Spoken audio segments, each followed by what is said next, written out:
History of beekeeping. There is evidence of honey hunting and harvesting as far back as the Mesolithic, about 8000 to 6000 BC, with some of the best preserved examples to be found in Europe. In Spain's Cueva de la Arana, is that right? Cueva de la Arana translate to cave of spiders. Rock paintings depict a woman harvesting honey from bees nesting on a cliff face. The practices, like you see in the photo there, are still alive in present-day Nepal, where young men brave dangerous heights, wearing minimal protective clothing and using flimsy ladders and ropes. They winch themselves up the cliff face to collect honey home. You can see the ladder here. Only the climber's father-in-law and brother-in-law are allowed to assist. The reason being is that they are the only men who could not marry his wife and benefit in his death should he fall from the cliff. So they want to be extra careful. In these cultures, only respected men held in high regard by their community are permitted to collect honey in this fashion. Honey hunters face swarms of bees and get stung repeatedly while suspended from rope ladders. Lower hives can often be reached with wooden ladders or ropes. Hunters suit up in rudimentary protective gear and use smoke to scatter the huge honey bees from their hives to reduce the risk of confrontation. Some honey hunters claim they are finding fewer hives than in the past because bee populations are impacted by heavy pesticide use among local farmers and global warming. In Egyptian hieroglyphics, a cartouche is an oval with a line at one end at the right angles to the oval, indicating that the text enclosed is a royal name. We know beekeeping has been practiced for thousands of years in Egypt and the ancient lands around it for at least 4,000 years. The Egyptians have been making hives in the same way out of pipes of clay or Nile mud, often stacked on top of one another. The Ephesian Artemis was a very different version of the deity than the usual goddess of the hunt. Here she was worshipped for fertility. Depictions seem to mirror this, with the deity wearing a string of eggs around her shoulders and chest. Also carved around her are depictions of bees. The bee was an emblem of Potnia, the Minoan Mycenaean mistress, also referred to as the pure mother bee. Her priestesses received the name of Melissa, bee. In addition, priestesses worshipping Artemis and Demeter were called bees. This necklace, called the Bees of Malia, is no bigger than a 10p coin, but the workmanship is phenomenal. A new report provides evidence that many colonies of honeybees were kept in apiaries in the Malia area in northwest Malta. It describes the 3 stone bee houses and 13 cave apiaries, which together could have held over 6,000 traditional hives. The diptych, or wax tablet, was an indispensable tool of the Western scholar for thousands of years. A wax tablet is a tablet made of wood and covered with a layer of wax, often linked loosely to cover a tablet or a double-leafed diptych. It was used as a reusable and portable writing surface in antiquity and throughout the Middle Ages. Cicero's letters make passing reference to the use of a scire, and some examples of wax tablets have been preserved in waterlogged deposits in the Roman fort at Vindolanda on Hadrian's Wall. There are many etchings and paintings from the Middle Ages regarding beekeeping. Here we see the beating of the drum or making a loud noise, presumably to make the bees fly away. In my experience, it only makes them angry. There is little reference to the use of smoke then, but you can only imagine it could have been used. As time moves on, hives started to get more functional and attractive, as in this photo. It looked more like a status symbol than a hive. We know beekeeping has been practiced for thousands of years in Egypt and the ancient lands around it for at least 4,500 years. The Egyptians have been making hives in the same way, out of pipes of clay or Nile mud, often stacked on top of one another.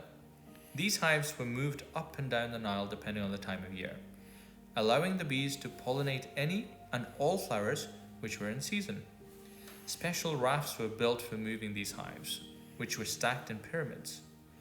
At each new location, the hives were carried to the nearby flowers and released. When the flowers died, the bees were taken a few miles further down the Nile and released again.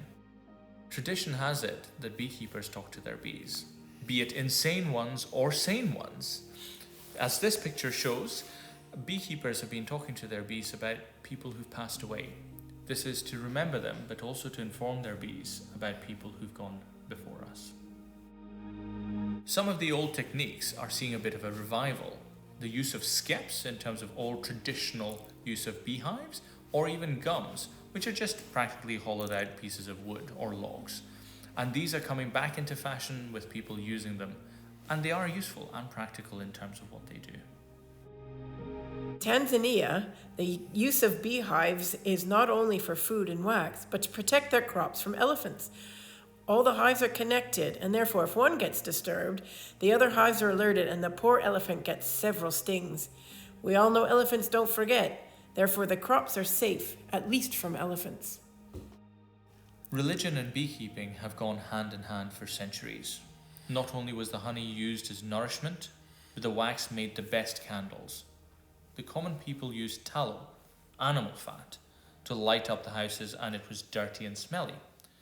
The monks didn't want this, especially when they would spend hours, weeks, and even years handwriting manuscripts. They didn't want soot from tallow candles falling on their writings. In 1851, the Reverend Lorenzo Langstroth noticed that when his bees had specific space available in which to move around, they would neither build comb into that space nor cement it closed with propolis. This measurement is called bee space. In modern beekeeping, a Langstroth hive is any vertically modular beehive that has the key features of vertically hung frames which can be moved with ease. The key innovation responsible for the hive's design was the discovery of bee space, a space where bees would not build comb, nor would they close it with propolis.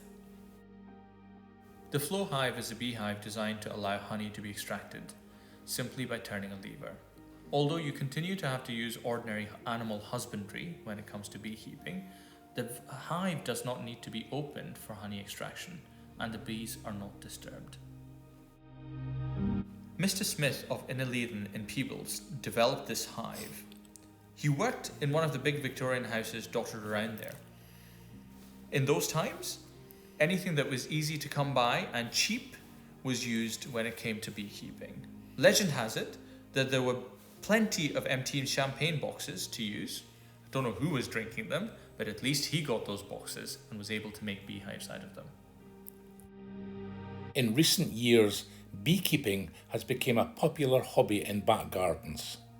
But be aware, this is a not-for-profit hobby. Invariably, it ends up costing you a fair bit of money. Therefore, before that investment, I would highly recommend you read about bees.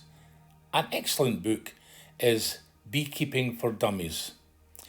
It's very informative, it's pictorial, and you get an understanding of animal husbandry, because you are actually looking after between 20, 30, 40,000 bees, and you want to look after them to the best of your ability.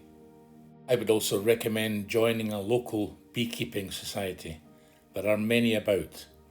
My one, the New Battle Beekeepers Association, is an excellent one, and they offer a year-long course, the basic beekeeping certificate, and it's well worth it.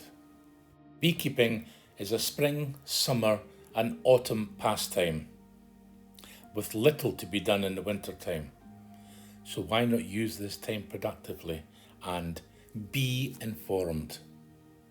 What you've just been seeing are my grandchildren enjoying their hive in my back garden and reaping the rewards.